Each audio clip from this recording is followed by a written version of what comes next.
Arrête ou je te montre. Si tu me fais chier, je te défloute. Et je te mets sur internet. Ok. Bon, je te défloute. Quand j'ai une petite soif, j'aime toujours prendre de l'eau. Je sais pas si je le mettrai. Salut à tous, petite vidéo rapide pour vous parler un petit peu de ce que j'avais dit l'autre fois par rapport au dessin d'observation. On savait pas trop si on allait créer un hashtag sur Twitter, sur Instagram ou créer un groupe Facebook ou faire autre chose de la sorte. Mais finalement j'ai fait un groupe Facebook qui s'appelle Dessiner d'observation. Et en gros là au moment où je vous parle on est à peu près 45 membres. Ce qui fait qu'on peut se poser des questions, on peut montrer chaque jour les dessins qu'on a fait. Donc il y en a déjà qui ont posé leurs trucs, qui ont posé leurs questions, qui ont posé leurs trucs. C'est un peu bizarre dit comme ça je crois. Donc il y en a déjà qui ont commencé à poser leurs questions, à montrer leurs dessins. Donc c'est super cool de voir que ça commence à prendre un petit peu et qu'il y a de l'engouement par rapport à ça. Donc je vous l'ai mis... Oui, donc je vous mets évidemment un lien dans la description pour aller vers le groupe Facebook. Et par rapport à Twitter et Instagram, si vous voulez partager des dessins d'observation, le hashtag c'est dessindups, comme ça.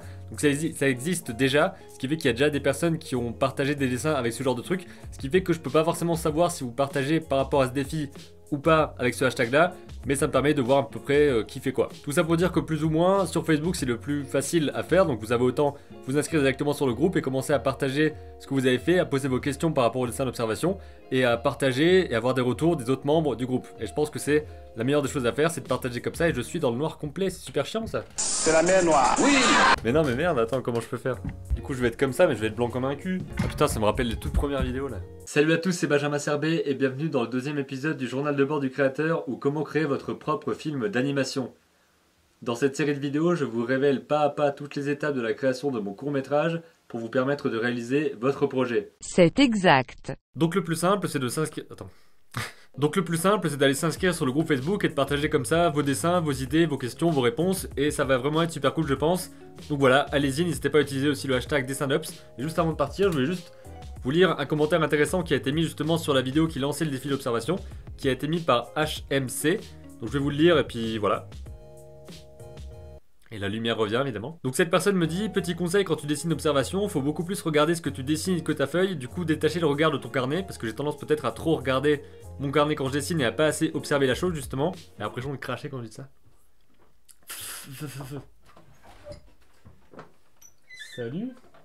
Je crois que t'es dans le... Non, si t'es dans le plan. Bon finalement la lumière est revenue vachement mieux qu'au départ, donc je pourrais peut-être refaire carrément la vidéo mais je ne vais pas le faire, je vais juste continuer mon commentaire. Donc ce qu'il m'avait dit c'était ensuite essaye de pas rester bloqué dans ton habitude de faire plein de petits traits les uns sur les autres. Essaye de faire un trait continu parce qu'on voit pas la réelle différence, enfin la réelle forme que tu dessines, ni la précision qu'on aurait avec un trait normal, c'est-à-dire qu'en faisant plein de traits les uns sur les autres, bah forcément on est en train de brouiller le truc, ce qui fait que le dessin il peut bien rendre, et finalement notre trait, bah il est pas bon, parce que c'était pas le bon trait, et c'est juste comme on a mis plein les uns sur les autres, on a l'impression que c'est le bon trait, alors que non, cette phrase est beaucoup trop longue. Pour finir, essaye d'accorder plus d'épaisseur de trait lorsqu'il y a un volume, parce qu'on a souvent cette impression de plat dans tes dessins. Donc merci pour ce commentaire et pour ce retour, et c'est typiquement le genre de retour que j'aimerais avoir sur le groupe Facebook Dessiner d'observation, pour qu'on puisse tous s'entraîner comme ça et progresser.